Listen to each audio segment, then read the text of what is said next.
The Wind in the Willows, Chapter 10, The Further Adventures of Mr. Toad. The front door of the hollow tree faced eastward. So Toad was called at an early hour, partly by the bright sunlight streaming in on him, partly by the exceeding coldness of his toes, which made him dream that he was at home in bed in his own handsome room with the Tudor window on a cold winter's night, and his bedclothes had got up, grumbling and protesting they couldn't stand the cold any longer, and had run downstairs to the kitchen fire to warm themselves, and he had followed on bare feet along miles and miles of icy stone-paved passages, arguing and beseeching them to be reasonable.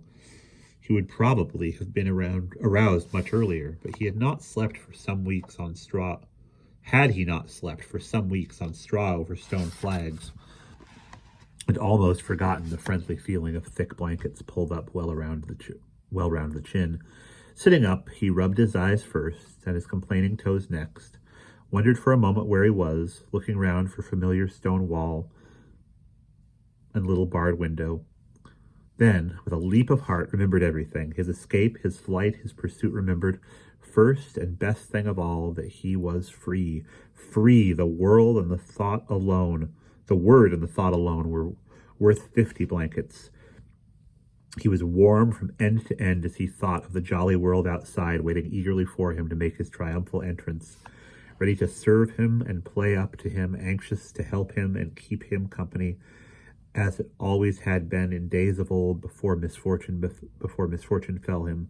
He shook himself and combed the dry leaves out of his hair with his fingers, and his toilet complete, marched forth into the comfortable morning sun, cold but confident, hungry but hopeful, all nervous terrors of yesterday dispelled by rest and sleep and frank and heartening sunshine.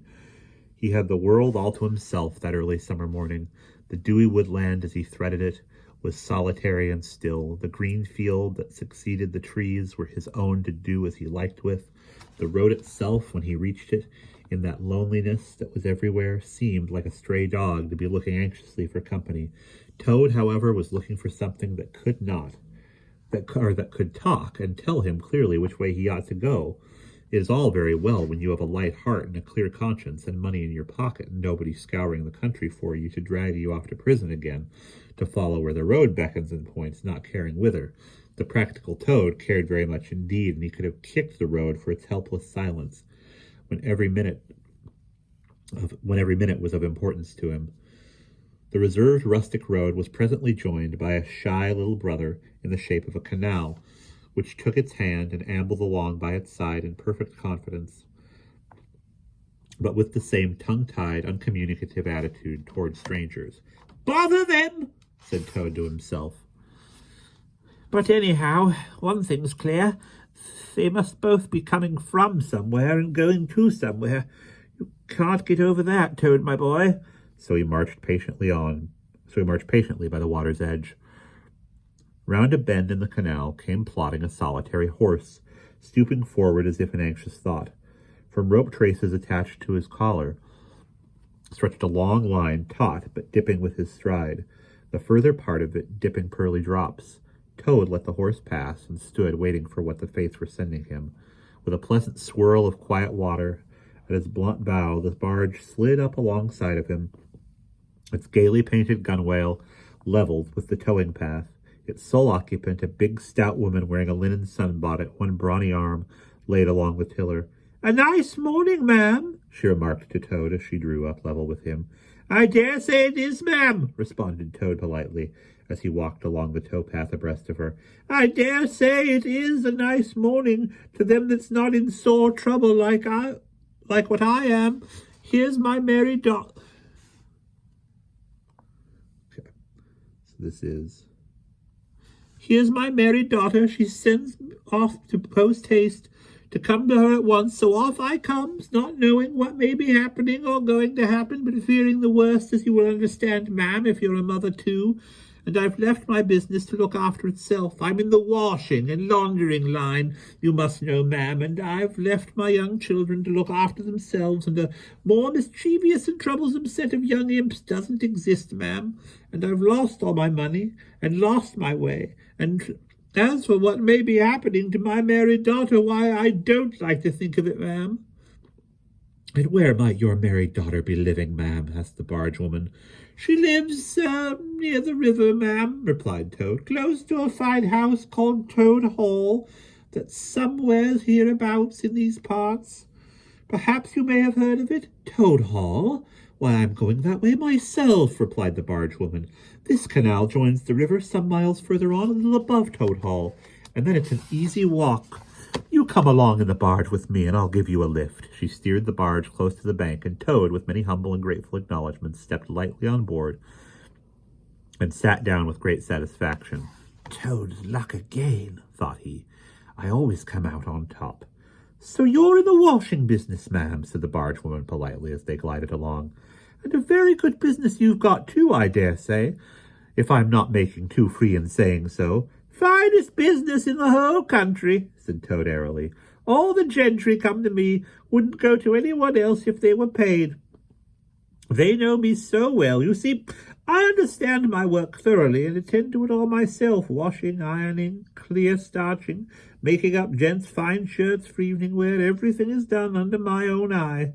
"But surely you don't do all that work yourself, ma'am?" asked the barge woman respectfully.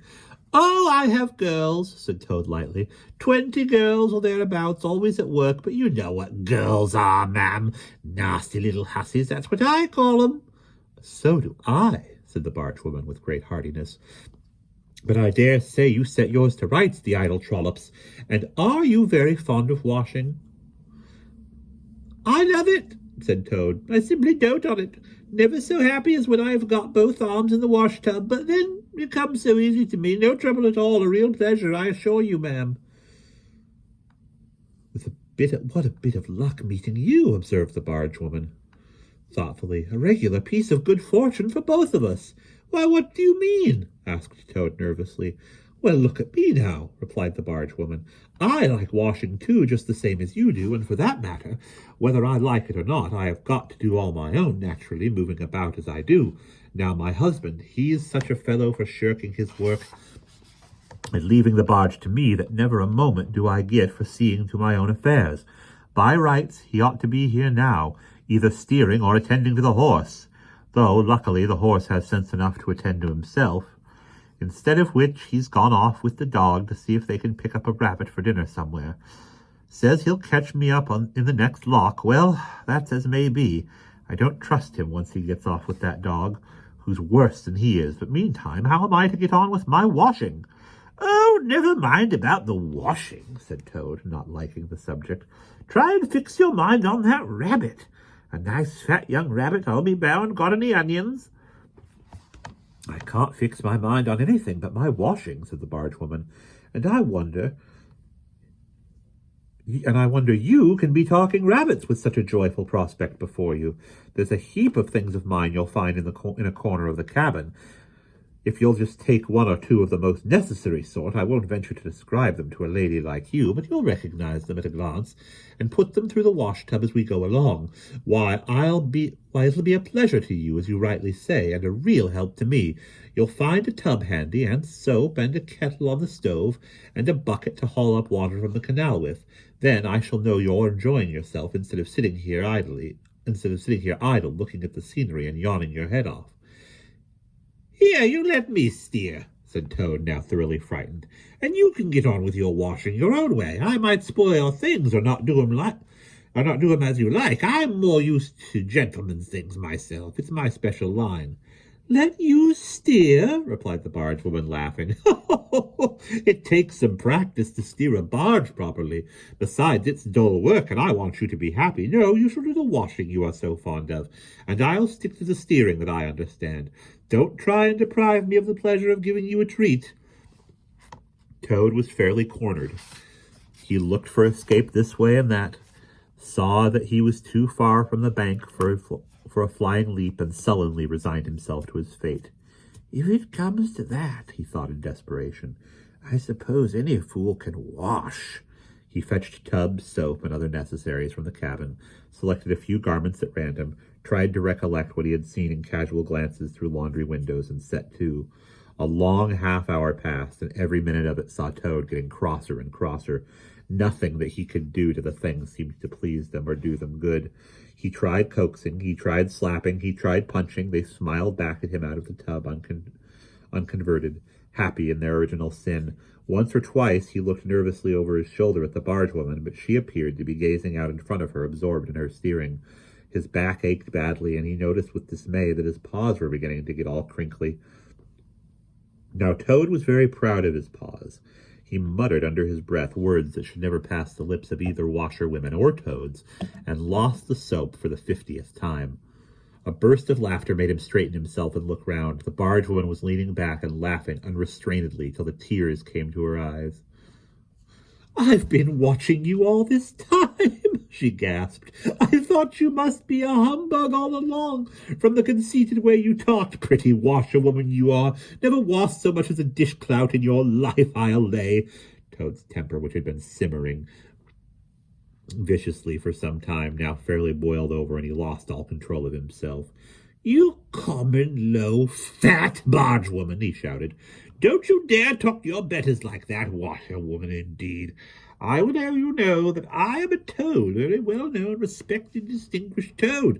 I may be under a bit of cloud at present, but I will not be laughed at by a barge woman." The woman moved nearer to him and peered under his bonnet keenly and closely. "Why, so you are," she cried. "Well, I never! A horrid, nasty, crawly toad, and in my nice, clean barge, too. Now that is a thing that I will not have." She relinquished the tiller for a moment. One big mottled arm shot out and caught Toad by a foreleg, while the other gripped him fast by a hind leg. Then the world turned suddenly upside down. The barge seemed to flit lightly across the sky. The wind whistled in his ears, and Toad found himself flying through the air, revolving rapidly as he went. The water, when he eventually reached it with a loud splash, proved quite cold enough for his taste, though its chill was not sufficient to quell his proud spirit or slack the heat of his furious temper. He rose to the surface, spluttering, and when he had wiped the duckweed out of his eyes, the first thing he saw was the fat barge woman looking back at him over the stern of the retreating barge and laughing. And he vowed, as he coughed and choked, to be even with her. He struck out for the shore, but the cotton gown greatly impeded his efforts, and when at length he touched land, he found it hard to climb up the steep bank unassisted. He had to take a minute or two's rest to recover his breath. Then, gathering his wet skirts well over his arms, he started to run after the barge as fast as his legs would carry him, wild with indignation, thirsting for revenge. The barge woman was still laughing when he drew up level with her. Put yourself through your mangle washer, woman," she called out, "and iron your face and crimp it, and you'll pass for quite a decent-looking toad." Toad never paused to reply. Solid revenge was what he wanted, not cheap, windy verbal triumphs, though he had a thing or two in his mind that he would have liked to say. He saw what he wanted ahead of him. Running swiftly on, he overtook the horse, unfastened the tow rope, and cast off, jumped lightly on the horse's back, and urged it to a gallop by kicking it vigorously in the sides. He steered for the open country, abandoning the tow path and swinging his steed down a rutty lane. Once he looked back and saw that the barge had run aground on the other side of the canal, and the barge woman was gesticulating wildly and shouting, "Stop, stop, stop! I've heard that song before," said Toad, laughing, as he continued to spur his steed onward in its wild career. The barge horse was not capable of any very sustained effort, and its gallop soon subsided into a trot, and its trot into an easy walk. But Toad was quite contented with this, knowing that he, at any rate, was moving and the barge was not. He had quite recovered his temper now that he had done something he thought really clever, and was satisfied to jog along quietly in the sun, steering his horse along byways and bridle paths, and trying to forget how very long it was since he had had a square meal, till the canal had been left very far behind him. He had traveled some miles, his horse and he was feeling drowsy in the hot sunshine, when the horse stopped, lowering his head, and began to nibble the grass, and Toad, waking up, just saved himself from falling off by an effort. He looked about him and found he was on a wide common, dotted with patches of gorse and bramble as far as he could see. Near him stood a dingy gypsy caravan, and beside it a man sitting on a bucket turned upside down, very busy, smoking and staring into the wide world. A fire of sticks was burning nearby, and over the fire hung an iron pot, and out of that pot came forth bubblings and gurglings, and a vague suggested steaminess. Also smells, rich, warm, and varied smells, that twinned and twisted and wreathed themselves at last into one complete, voluptuous, perfect smell that seemed like the very soul of nature, taking form and appearing to her children, a true goodness, a mother of solace and comfort. Toad knew well that he had not been really hungry before. What he had felt earlier in the day had been a mere trifling qualm. This was the real thing at last, and no mistake, and it would have to be dealt with speedily, too, or there would be trouble for somebody or something. He looked the gypsy over carefully, wondering vaguely whether it would be easier to fight him or cajole him. There he sat, and sniffed, and looked at the gypsy, and the gypsy sat and smoked and looked at him. Presently, the gypsy took his pipe out of his mouth and remarked in a careless way, "Want to sell that there horse of yours?" Toad was completely taken aback. He did not know that gypsies were very fond of horse dealing and never missed an opportunity, and he had not reflected that caravans were always on the move and took a deal of drawing. It had not occurred to him to turn the horse into cash, but the gypsy's suggestion seemed to smooth the way toward the two things he wanted so badly, ready money and a solid breakfast. "What?" he said. "Me sell this beautiful young horse of mine? Oh, no. It's out of the question. Who's going to take the washing home to my customers every week? Besides, I'm too fond of him.